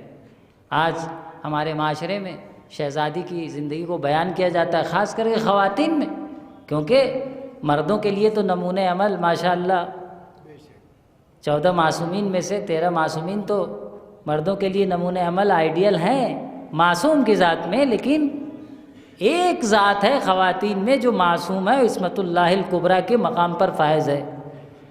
तो ख़वातीन के लिए तो शहज़ादी की ज़ात यकीनन बेहतर नमूने अमल है, लेकिन हमारी ख़वातीन का ही हाल देख लीजिए। दावा तो ये करती हैं कि हम फ़ातिमा ज़हरा की कनीज़ हैं, लेकिन अमल और रफ्तार इस बात का सबूत नहीं देता कि वो फ़ातिमा ज़हरा की कनीज़ है। होना चाहिए, नहीं होना चाहिए। शहज़ादी दो आलम से जब पूछा गया कि आप एक ख़ातून की तारीफ़ और एक ख़ातून के लिए सबसे बेहतर चीज़ क्या है उसको बयान फरमाइए। अलबत्ता पहले रसूल करीम इस्लाम ने मस्जिद में सवाल किया सहाबा से कि अय्यु शैइन खैरुन लिन्निसा, औरतों के लिए सबसे अच्छी चीज़, सबसे बेहतर चीज़ क्या हो सकती है? तो किसी ने कोई जवाब नहीं दिया। मौला कायनात भी खामोश थे, घर आए। अब औरतों से मरबूत बात थी तो बेहतर ये कि ख़वातीन ही जवाब दें। तो जब मौला कायनात घर तशरीफ़ लाए, अलबत्ता मस्जिद और मौला कायनात का घर बहुत दूर नहीं था। मौला कायनात का एक दरवाज़ा घर का मस्जिद में ही खुलता था, तो इतना था, ये नहीं कि बहुत दूर था। एक दरवाज़ा मौला कायनात का मस्जिद में ही खुलता था और लोगों के भी दरवाजे खुलते थे। लेकिन आयत नाजिल हुई और रसूलुल्लाह पे भी नाजिल हुई कि सबके दरवाजे बंद कर दिए जाए, सिर्फ एक दरवाज़ा खुला रखा जाए, वली इब्न अबी तालिब का है।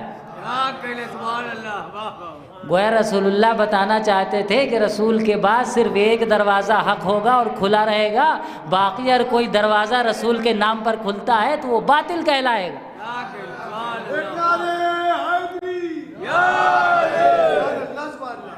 वो बातिल होगा, सिर्फ एक दरवाज़ा खुला रखेगा। दुआए नुतबा में आप पढ़ते हैं ना, सद्दल अब्वाब इल्ला बाबा, सारे दरवाजे बंद कर दिए गए, सिर्फ एक मौलाए कायनात के घर का दरवाज़ा था जो खुला था मस्जिद में। तो इन तमाम चीज़ों से आप अफजलियत को समझ सकते हैं। बहर सूरत का शहज़ादी, आपके बाबा ने मस्जिद में सवाल किया और ये पूछा कि अय्यु शैइन खैरुन लिन्निसा, ख़वातीन के लिए सबसे बेहतर चीज़ कौन है? क्योंकि ख़वातीन भी एहतमालन पर्दे के पीछे हैं, तो उन तक भी मैसेज जाए, शहज़ादी की ज़िंदगी को अपना आइडियल और नमूना बनाए। कि जब इस बात को पूछा तो आप घर आए और आपने शहज़ादी फ़ातिमा को ये सवाल पेश किया कि आप क्या कहती हैं, आप किसके बारे में क्या कहती हैं? तो आपने भाई बहुत सी बातें शहज़ादी की कह सकती थी जवाब में, भाई सवाल क्या है? और गौर करिए सवाल क्या है, अय्यो शैइन खैरुल लिन्निसा, औरतों के लिए सबसे अच्छी और बेहतरीन चीज़ क्या है? मेरे ख्याल से इससे जामे और इससे बेहतर और इससे मुकम्मल सवाल नहीं हो सकता। किसी एक डिपार्टमेंट के हवाले से सवाल नहीं है, किसी एक सिफत या किसी एक किरदार के हवाले से सवाल नहीं है, बल्कि सवाल क्या किया जा रहा है कि औरतों के लिए सबसे बेहतरीन चीज़, ख़वातीन के लिए सबसे बेहतरीन चीज़ क्या है? तो शहज़ादी बहुत कुछ जवाब दे सकती थी कि एक ख़ातून के लिए सबसे ज़ेबा है कि वो मसलन अपने शौहर की बहुत मुती व फरमाबरदार। एक ख़ातून के लिए सबसे ज़ेबा है कि वो अपने बच्चों की बेहतरीन तरबियत करे। एक ख़ातून के लिए सबसे ज़ेबा ये हो सकता है कि वो घर की जिम्मेदारियों को बहुत अच्छे से अंजाम दे। ये सब जवाब दिए जा सकते थे और सारे जवाब माकूल हैं, ऐसा नहीं कि बेरब्त जवाब हैं, लेकिन ऐसे कोई जवाब शहज़ादी ने नहीं दिए, बल्कि आपने एक जुमला कहा, अल्ला यरीनर रिजाल वला यराहुन्नर रिजाल, एक खातून के लिए सबसे बेहतर तारीफ़ और सबसे बेहतर चीज़ अगर कोई हो सकती है तो खातून नामहरम मर्द को ना देखे और नामहरम मर्द उस खातून को ना देखे। ये शहज़ादी का दस्तूरुल अमल है। अब हमारी शादियों का हाल जाके देख लीजिए। किरदार फ़ातिमी और सीरत फ़ातिमी, हिजाब फ़ातिमी कहाँ गया? शादियों का हाल देख लीजिए, सब महरम हो जाते हैं। फोटोग्राफर से लेकर, बावर्ची से लेकर, टेंट हाउस वाले से लेकर, हाँ सब महरम। शादी में तो सब माफ़ है, रफुल कलम हो गया है, कलम हटा लिया अल्लाह ने, अब कुछ नहीं लिखेगा। 2-3 दिन तक जब तक शादी है सब माफ़ है, और वो भी मेकअप में। अल्लाह वाजिब हिजाब में हो, चेहरे पे मेकअप ना हो तो चलो भाई कह सकते हैं कि भाई वाजिब हिजाब किया। फुल मेकअप में अब तो नुमाइश होती है, स्टेज पे बैठाल के दिखाया जाता है, जैसे प्रोडक्ट इंसान दिखाता है। कोई नई गाड़ी लाए तो दरवाजे पर खड़ा 4 लोग आते हैं, भाई गाड़ी आई है, तो वैसे ही अब नुमाइश होती है शादियों में। भाई नुमाइश ही है, क्या है, आप उसको जो नाम रखिए, है तो नुमाइश। स्टेज सजा के दुल्हन को बैठाला जाता है और सब लोग आइए, फ़ोन कर कर के बुलाया जाता है। भाई कौन सी रस्म है, किस शरीयत ने इजाज़त दी है? शहज़ादी फ़ातिमा कब इससे राज़ी हैं? लेकिन अच्छे अच्छे घरों का यही हाल है। मौलाना ये सब न सुनाइए, मिंबर इसलिए थोड़ी होता है। मिंबर पे आप फ़ज़ाइल बताइए, हमें दस्तूर न दीजिए, हमें उनका किरदार न सुनाइए। इसी चीज़ ने तो कौम को डुबा के रख दिया है। सलवात भेजे वार मोहम्मद।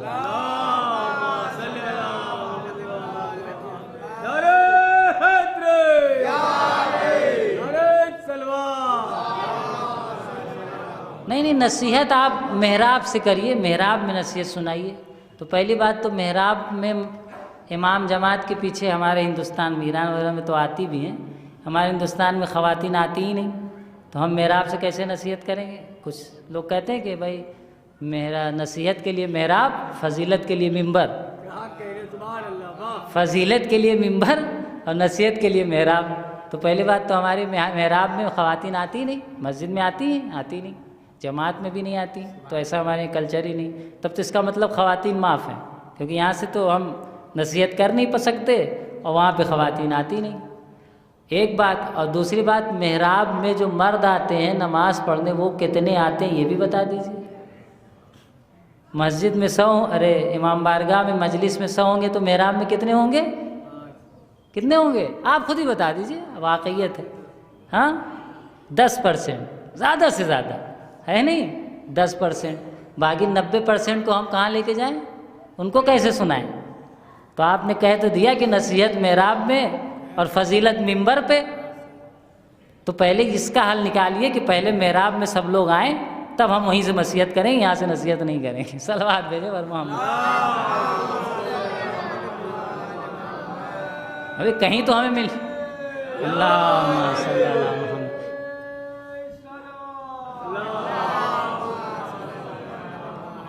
कहीं तो हमें मिलना चाहिए जहाँ हम नसीहत करें। मिंबर पे करते हैं तो कहते हैं यहाँ फजीलत की जाए, मेहराब में जाते हैं तो कोई बैठता ही नहीं, सुनता ही नहीं है, कोई आता ही नहीं, तो सुनेगा क्या? तो फिर हम कहाँ सुनाएंगे? ये तो पहला जवाब। दूसरा जवाब कि मिंबर पे फजीलत, मेहराब में नसीहत। जो ये कहता है उसने फजीलत को समझा ही नहीं, खुदा फजीलत को नहीं समझा। मफ़हूम और फजीलत का जो डिफिनेशन है, बहुत बारीकी की बातें हैं जो मैं कर रहा हूँ आपके सामने। फजीलत का डिफिनेशन और मफ़हूम समझा ही नहीं। अगर समझा होता तो इस तरह की बातें न करते। क्यों? क्योंकि फजीलत बनती किससे? कब कहते हैं कि अहले बैत बाफजीलत थे? भाई अहले बैत ने शुजाअत दिखाई तो फजीलत, सखावत की तो फजीलत, इबादत की तो फजीलत है नहीं, वालिदैन की इताअत की तो फजीलत, नमाज पढ़ी तो फजीलत, नमाज में तीर निकाल लिया गया एहसास नहीं हुआ तो फजीलत। तो नसीहत में क्या कहेंगे आप? इबादत करो, सखावत करो, शुजाअत दिखाओ, है नहीं, नमाज पढ़ो। तो फजीलत नसीहत से हट के नहीं है। जो नसीहत है वही फजीलत है, जो फजीलत है वही नसीहत। सलावत भेजे बार मोहम्मद। फिर वही बताया ऐनक फ़र्क करती है, किस ऐनक से देखा जाए। अगर फजीलत के ऐनक से देखेंगे तो फजीलत नज़र आएगी, और नसीहत के ऐनक से देखेंगे तो नसीहत नज़र आएगी। भाई जैसे अहले बैत के मकाम को लोग हुकूमत की निगाह से देख रहे थे तो कह रहे थे बहुत बड़ी हुकूमत मिल गई।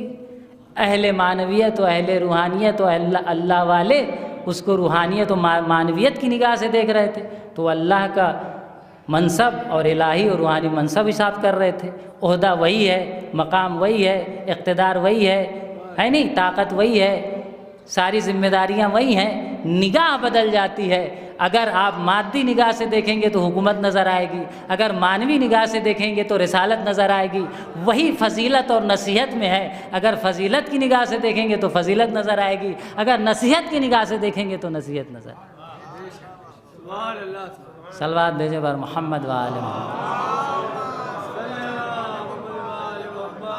तो ऐसा नहीं है कि फजीलत नसीहत से हट कर है और नसीहत फजीलत से हट के है। आपने कभी किसी चोर को फजीलत के तौर पे बयान किया कि चोरी करना बड़ी अच्छी फजीलत है, झूठ बोलना बड़ी अच्छी फजीलत है, ग़ीबत करना बड़ी अच्छी फजीलत है? ये तमाम चीज़ें आप दुश्मनान अहले बैत में बयान करते हैं कि बहुत बड़े चोर थे, बहुत बड़े लुटेरे थे, हाँ बहुत बड़े बेदीन थे। तो जितनी बुराइयां हैं वो रजीलत और जितनी अच्छाइयां हैं वो फजीलत। अहले बैत अच्छाइयों का मरकज़ बने इसलिए फजीलत का मरकज़ बने, दुश्मनान अहले बैत बुराइयों का मरकज़ बने इसलिए रजीलत का मरकज़ बन गए। तो ये कौन सी बात हो गई कि फजीलत बयान करिए नसीहत न करिए? ये कौन सी बात हो गई? आप हमें समझाइए, हम समझने को तैयार हैं। है कोई समझाने वाला? फिर ये क्या बात हो गई कि आप मिंबर पे फजीलत बयान करिए, मेहराब में नसीहत बयान करिए। जहाँ फजीलत होगी वहीं नसीहत होगी, और जहाँ नसीहत होगी वहीं फजीलत होगी। अगर कोई है इस बात का जवाब देने को तो मैं हाजिर हूँ सुनने को। तो अजीज़ों, अहले बैत ने बहुत ही वाज़े, बहुत ही रोशन दीन हमें दिया है और समझाया है। क्योंकि जहाँ पर अक्ल के मेयार पर गुफ्तगू होती है, अक्ल की रोशनी में गुफ्तगू होती है, फिर वहाँ बहुत सी चीज़ें वाज़े हो जाती हैं। ये और बात है कि बातिल अपना पर्दा हर जगह डालने की कोशिश किया करता है ऐसे लोगों को कि जिनको जो गफलत का शिकार है उनको गुमराह करने की कोशिश किया करता है। और यही अहले बैत के साथ हुआ। अहले बैत हक़ थे, अहले बैत मरकज़ हक़ थे, अहले बैत मरकज़ हक़ानियत थे, लेकिन बातिल ने उनकी हक़ानियत को छुपाया, मौलाए कायनात पे लानुतान करवाया, शहज़ादी दो आलम पे जुल्म करवाया, हक़ को छिपाया और अपने को हक़ ज़ाहिर करने की कोशिश की। लेकिन हक़ छुपता नहीं है। इक़्तिदार किसी के पास हो, तारीफ़ उसी की होती है जिसके पास किरदार हो, जिसके पास इल्म हो, जिसके पास मारिफत हो। अहले बैत ने इस चीज़ को ज़ाहिर किया है। बस अजीज़ों, एक बुलंद आवाज़ से सलवात भेजें और मैं आपकी ज़हमत को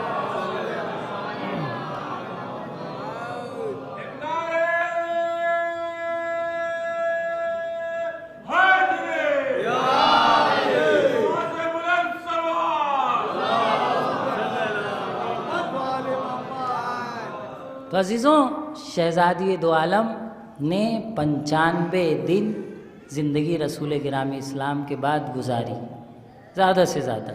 लेकिन इस 95 दिन में शहज़ादी पे इतने जुल्म हुए, इतने मसाइब ढाए गए कि आपके मसाइब की अक्कासी करने के लिए आपका वो मरसिया काफ़ी है जिसमें आपने कहा कि बाबा सुब्बत अलैया मसाइबुन लौ अन्नहा सुब्बत अलैयाम सिरन लयालिया। उम्मत ने आपके बाद मसाइब के वो पहाड़ हम पर ढाए कि रोज़े रोशन पर पड़ते तो काली राहत में तब्दील। अजीज़ों, शब शहादत है, पुरसा देने आए हैं। शहज़ादी की शहादत की तारीख़ है, किसको पुरसा देंगे? जब कोई माँ दुनिया से जाती है तो बच्चों को पुरसा पेश किया जाता है, शौहर को पुरसा पेश किया जाता है। आइए करबला चले हुसैन की बारगाह में, आइए बकी चले इमाम हसन की बारगाह में, मादर गिरामी का पुरसा ले लीजिए। आपकी माँ ने बड़ी तकलीफ़ें उठाई, पहलू शिकस्ता था, बाजुओं पर बरफ थे, करवट बदल नहीं सकती थी, रातों की नींद हराम हो चुकी थी। अल्लाह अल्लाह सब्र फ़ातिमा कि इतने मसाइब के बावजूद भी अली से अपनी मुसीबतों का जिक्र न किया। आसान मरहला नहीं होता एक ख़ातून के लिए कि उसके शिकम से 6 महीने का बच्चा ज़ाया हो जाए। अजीज़ों, जब जलता हुआ दरवाज़ा गिराया गया, शहज़ादी ने एक जुमला कहा, दिल तड़प जाता है इस जुमले को सुन के कि अब फ़िज़्ज़तो क़द खुसीनी, फ़िज़्ज़ा मेरी नुसरत को आ जाओ, क़द क़ुतिला वल्लाह मा फ़ी अहशाई, अरे दुश्मनों ने मेरे मोहसिन को मारा। अजरुकुम अल्लाह, अजरुकुम अल्लाह। आवाज़ गिरिया बुलंद हुआ, रुमाल सैयदा में आपके आंसुओं को जगह मिले। आज़ो शहज़ादी ने 95 दिन गुजारे, लेकिन बड़े कर्ब व अलम के आलम में गुजारे। शौहर से दिफा के लिए आपने तमाचे भी खाए, आपके ऊपर तलवार से भी वार किया गया। इसीलिए जब अबुल हसन को गले में रस्सी डाल के ले जाया जा रहा था तो शहज़ादी ने मौलाए कायनात के कमर को अपने दोनों हाथों से पकड़ लिया था। मेरे शौहर को कहाँ ले जा रहे हो, मेरे शौहर को कहाँ ले जा रहे हो। एक मरतबा जनाब सलमान ने सुना, सलमान देख रहे थे, एक मरतबा शहज़ादी कहती हैं कि अखल्लु अबुल हसन, अरे मेरे शौहर अबुल हसन को छोड़ दो वरना सर के बाल बिखरा दूंगी, सर के बाल बिखरा दूंगी। मेरी अहमियत, मेरे बच्चों की अहमियत नाक़े साले से कम नहीं है। जनाब सलमान कहते हैं शहज़ादी सब्र से काम लीजिए। शहज़ादी कहती है सलमान, अरे देख नहीं रहे हो मेरे शौहर को कत्ल कर। अजरुकुम अल्लाह, अजरुकुम अल्लाह। हाँ अज़ीज़ों, शहज़ादी का वो वक्त भी आया, आज की शब जैसा वक्त कि आपके रहलत का वक्त आ गया। अस्मा से कहती हैं अस्मा, मैं हुजरे इबादत में जाती, जब तक मेरी तस्बीह और तहलील की आवाज़ आती रहे समझना तुम्हारी शहज़ादी ज़िंदा है। जब आवाज़ मुनक़ता हो जाए तो समझ जाना तुम्हारी फ़ातिमा दुनिया में न रही। लेकिन एक वसीयत किया, हर माँ को बच्चों का ख्याल होता है, मरते दम तक ख्याल होता है। मेरे बच्चे हसन हुसैन आएंगे तो पहले दस्तरखान लगा कर उन्हें खाना खिला देना। एक मरतबा शहज़ादी हुजरे इबादत में जाती हैं, तस्बीह और तहलील करती हैं, तस्बीह और तहलील की आवाज़ मुनक़ता हो जाती है। इतने में हसन हुसैन घर में दाखिल होते हैं। अम्मा अस्मा, मादर गिरामी कहाँ हैं? जनाब अस्मा कहती हैं बच्चों दस्तरखान लगा, पहले खाना खा लो। अम्मा अस्मा ये क्या कह रही हैं? कभी आपने देखा कि हम अपने मादर गिरामी के बग़ैर खाना खाएं? पहले ये बताइए हमारी अम्मा कहाँ है? इशारा हुजरे की तरफ किया। बच्चे हुजरे में जाते हैं, देखते हैं माँ दुनिया में न रही। अम्मा में को सर से फेंका, मस्जिद की तरफ दौड़े, बाबा अम्मा दुनिया से चली गई, हम यतीम हो गए। अजरुकुम अल्लाह, अजरुकुम अल्लाह। हाँ अज़ीज़ों, जब मौलाए कायनात मस्जिद से निकले हैं और घर की तरफ आए हैं तो रवायत ये कहती है कि कई मकाम पर आप ज़मीन पर गिर गए। कई मकाम पर अब ज़मीन पर गिर गए और शहज़ादी के जनाजे पे पहुँचते। अल्लाह अल्लाह, शहज़ादी की मज़लूमियत, शहज़ादी की वसीयत और नसीहत थी ना कि शब की तारीकी में गुस्ल देना, शब की तारीकी में कफन पहनाना, शब की तारीकी में दफन कर देना। अल्लाह अल्लाह, कायनात आलम की शहज़ादी सैयदतो निसाइल आलमीन। अगर एक मामूली घराने का इंसान दुनिया से जाता है और एक बाइज़्ज़त घराने का इंसान दुनिया से जाता है तो लाखों और हज़ारों की तादाद में लोग पहुंच जाते हैं। आप मर्जे वक्त की आज खातून दुनिया से गई, कुछ दिन पहले आपने देखा कितने इज़्ज़त व एहतराम से दफन किया गया, लेकिन वो शहज़ादी जो सैयदतो निसाइल आलमीन, अल्लाह रे इतनी मज़लूमियत, शब की तारीकी में जज़ा उठाया जा रहा है। 6-7 लोग जनाजे में हैं, बच्चों को बुलंद आवाज़ से रोने नहीं दिया जा रहा है। ज़ैनब उम्मे कुलसूम से कहा जा रहा है बच्चों बुलंद आवाज़ से न रो। जब बुलंद आवाज़ से रोते थे तो अपनी दांतों से अपनी आस्तीनों को दबा लेते थे। हमें अम्मा पे रोने न दिया जा रहा है। अज़ीज़ों, शब की तारीकी में मौलाए कायनात ने शहज़ादी को सुपुर्द लहद किया। सुपुर्द लहद करने के बाद होता यही है, जो घर का ज़िम्मेदार होता है, ज़िम्मेदार जब होता है, जब तक मिट्टी दफना दी नहीं जाती जाती, वो जिम्मेदारियों में मसरूफ़ होता है। रोना तो बहुत चाहता है लेकिन दिल खोल के रो नहीं पाता। बस जो 2 जुमले मैंने आपकी ज़हमत ख़त्म की। रोना तो बहुत चाहता है लेकिन दिल खोल के रो नहीं पाता। इधर शहज़ादी के जनाजे को सुपुर्द लहद किया, इधर अली का दिल भराया। अरे रोज़े मुस्तफ़ा की तरफ नज़र उठाई, या रसूल अल्लाह लक़द इस्तुरजअतिल वदिया, मैंने आपकी अमानत को आपके हवाले किया। फ़ह सवाल, अरे अपनी बेटी से बार बार पूछिएगा उम्मत ने आपकी बेटी के साथ क्या किया। बहुत से गम ऐसे होंगे कि फातिमा ने मुझसे न बताया होगा। या रसूल अल्लाह, अली शर्मिंदा है, आपकी अमानत को वैसे पलटा न सका जैसे आपने अमानत मेरे हवाले की। अला लानतुल्लाह अलल कौमिज़ ज़ालिमीन व सयअलमुल लज़ीना ज़लमू अय्युमुन क़ल्बिन यनक़लिबून। परवरदिगार हमारी इस खलील से इबादत को कबूल फरमा। जो परेशान हाल हैं उनकी परेशानियों को दूर फरमा। जो मरीज़ हैं उन्हें शिफ़ाए आजिल व कामिल नसीब फरमा। शियान हैदर कर्रार जहाँ जहाँ भी उनके जान माल इज़्ज़त व आबरू की हिफाजत फरमा। परवरदिगार हम सबको इल्म व अमल के मैदान में कामयाबी अता फरमा। हमारी ख़वातीन को सीरत फ़ातिमी पर अमल करने की तौफ़ीक़ अता फरमा। हम सबको अहले बैत के रास्ते पे चलने की तौफ़ीक़ अता फरमा।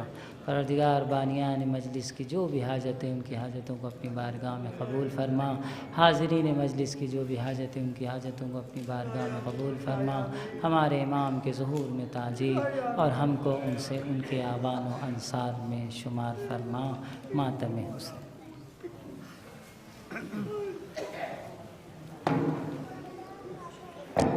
अंजुमन शब्बिरिया के तमाम मेंबरान से गुजारिश है आज़ा खालिम तशरीफ़ ले आए। या हुसैन, या हुसैन, या हुसैन, या हुसैन।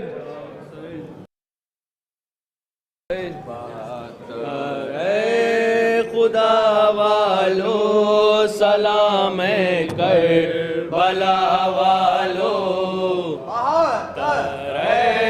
खुदा वालो सलाम कर भला वालो। 72 खुदा वालो सलाम कर भला वालो। 72 खुदा वालो सलाम कर भला वालो। 72 खुदा वालो सलाम कर भला वालो। 72 खुदा वालो सलाम कर भला वालो। सरवर ने कहा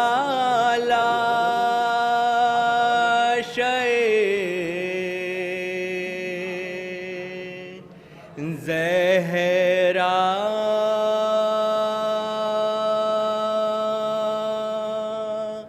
से लिपट कर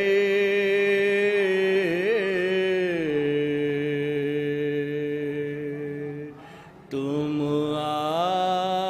आओगी अम्मा,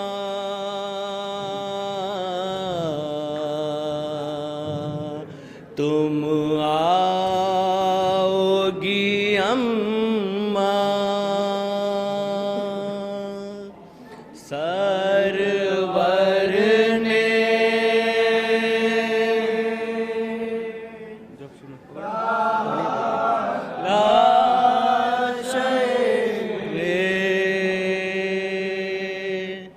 ज़हरा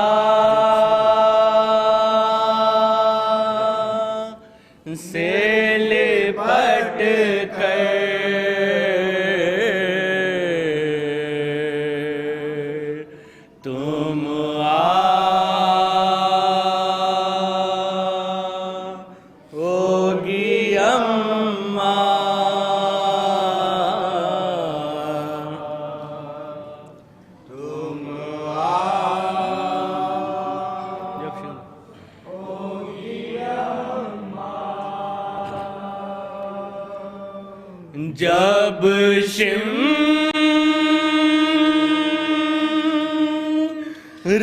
चलाएगा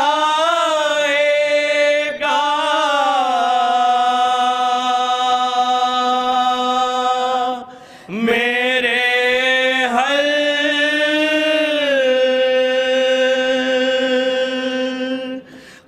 पा खंजर,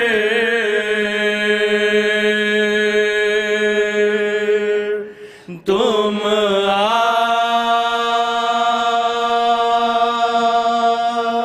आओगी अम्मा,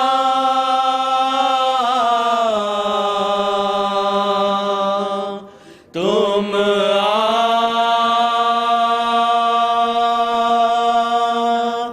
आओगी अम्मा। सरवर ने कहा लाशे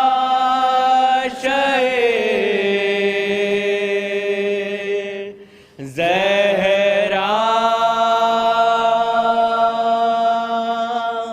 से लिपट कर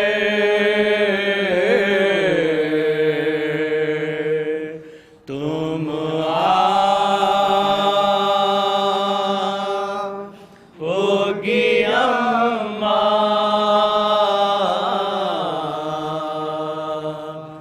तुम आओगी अम्मा। जब सीने अकबर में उतर जा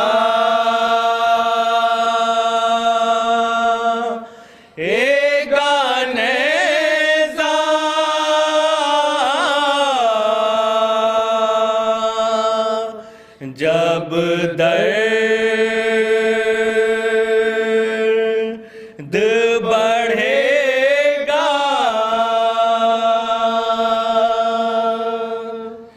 जब सीने अकबर में उतर जा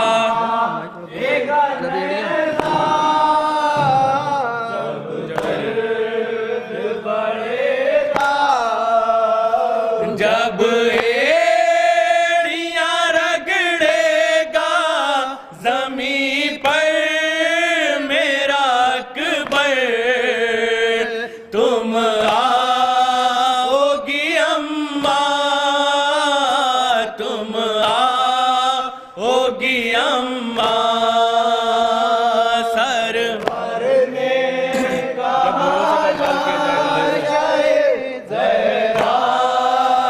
लिपट कर तुम आओगी अम्मा, तुम आओगी अम्मा। जब घोड़ों से पामाल किया जाएगा लाशा देने को दिलासा, जब घोड़ों से पामाल किया जाएगा लाशा देने को दिलासा, जिस वक्त सदा देगा मुझे कासिम मुज़्तर, तुम आओगी अम्मा, तुम आओगी अम्मा। सरवर ने कहा से लिपट कर तुम आओगी अम्मा, तुम आओगी अम्मा। जब मेरी कमर टूटे गिया बास के गम से एक ताजा अलम से, जब टूटेगी अब्बास के गम से, एक ताजा अलम से दरिया को बसा लेगा जो अब्बास से दिलावर। तुम आओगी अम्मा, तुम आओगी अम्मा।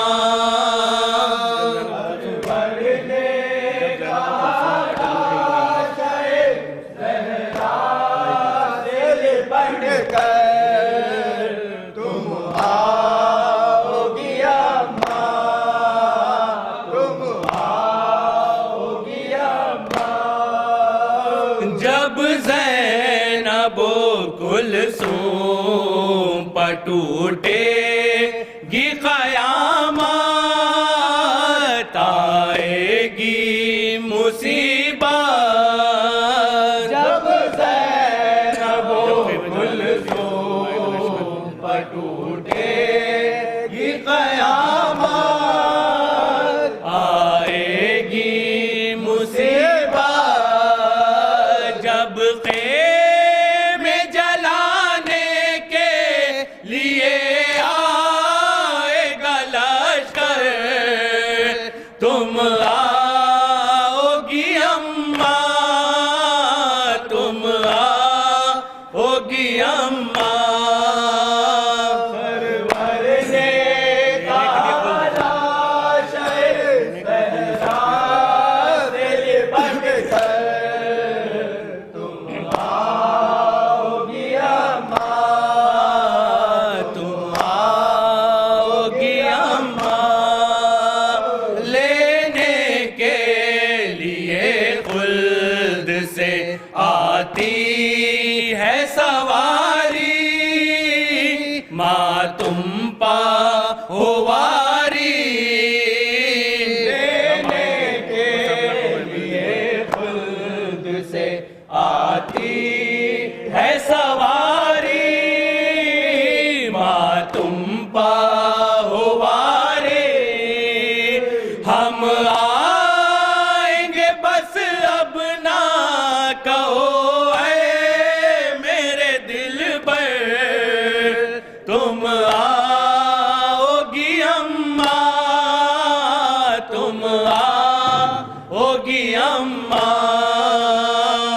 शब्बीर ने कहा लाशे ज़हरा से लिपट कर, तुम आओगी अम्मा, तुम आओगी अम्मा। शब्बीर को ये सुन के तसल्ली हुई, इशरात गम से मिली राहत। बीर को ये सुन के तसल्ली हुई, इशरात गम से मिली राहत। फिर हर्फ तमन्ना भी नहीं लाए ज़बां पर, तुम आओगी अम्मा, तुम आओगी अम्मा।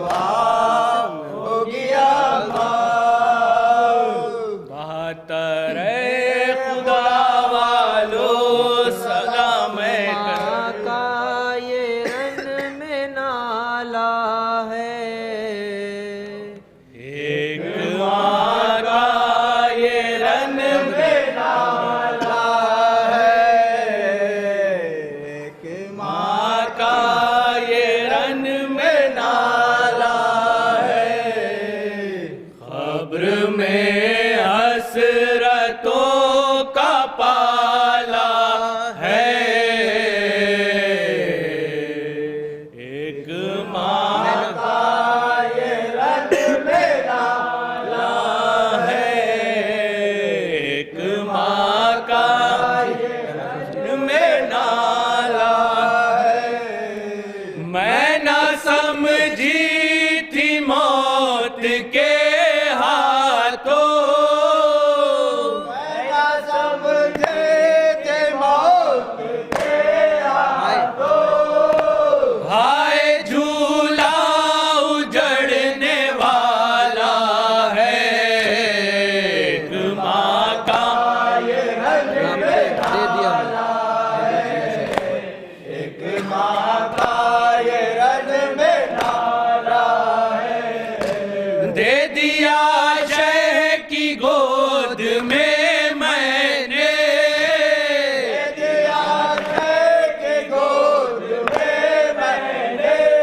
से शहीदी ने, आपके हाथों से शहीदी ने तीर को किस तरह निकाला है।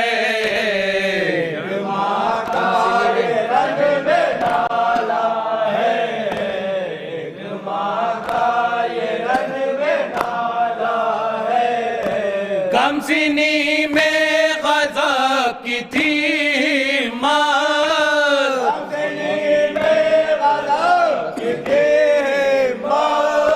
मौत को हंस के रन में टाला है।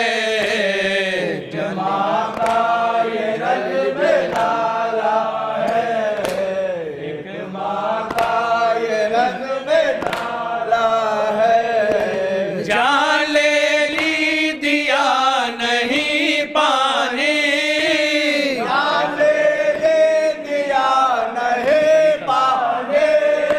ये तरीक़ा यहाँ निराला है।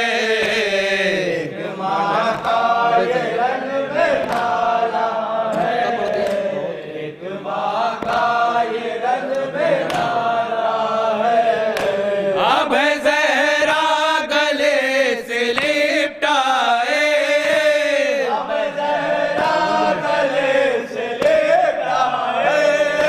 खुल्द में 6 महीने वाला है।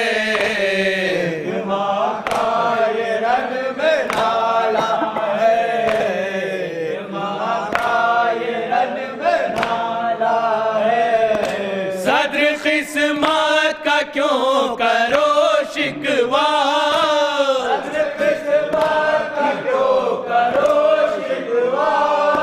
हो रहेगा जो होने वाला है।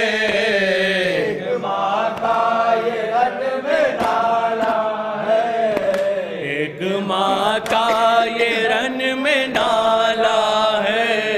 या हुसैन, या हुसैन, या हुसैन, या हुसैन, या हुसैन, या हुसैन, या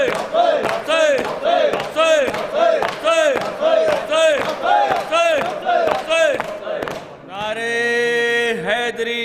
अस्सलामु अलैकुम या अबा अब्दुल्ला, अस्सलामु अलैकुम या रसूलल्लाह, अस्सलामु अलैकुम व रहमतुल्लाहि व बरकातुहू, अस्सलामु अलैकुम गरीबुल ग़ुरबा, अस्सलामु अलैकुम या मुईन ज़ुफ़ाए वल फ़ुक़रा, अस्सलामु अलैकुम शम्स समूद अनीस नफूस या इल्म तून बिअर्ज़तुस सुल्तान अल-अरब अल-अजम या अबुल हसन अली इब्न मुर्सद रज़ा, अस्सलामु अलैकुम व रहमतुल्लाहि व बरकातुहू, अस्सलामु अलैकुम साहिब असर व ज़मान अलमान अलमान मिन फितरत ज़मान शरीकल कुरान अलमान अलमान अदलल्लाहु तआला फरजक व सल्लल्लाहु तआला मखरजक व ज़हूरक वजअल बिलवानिक व अंसारिक।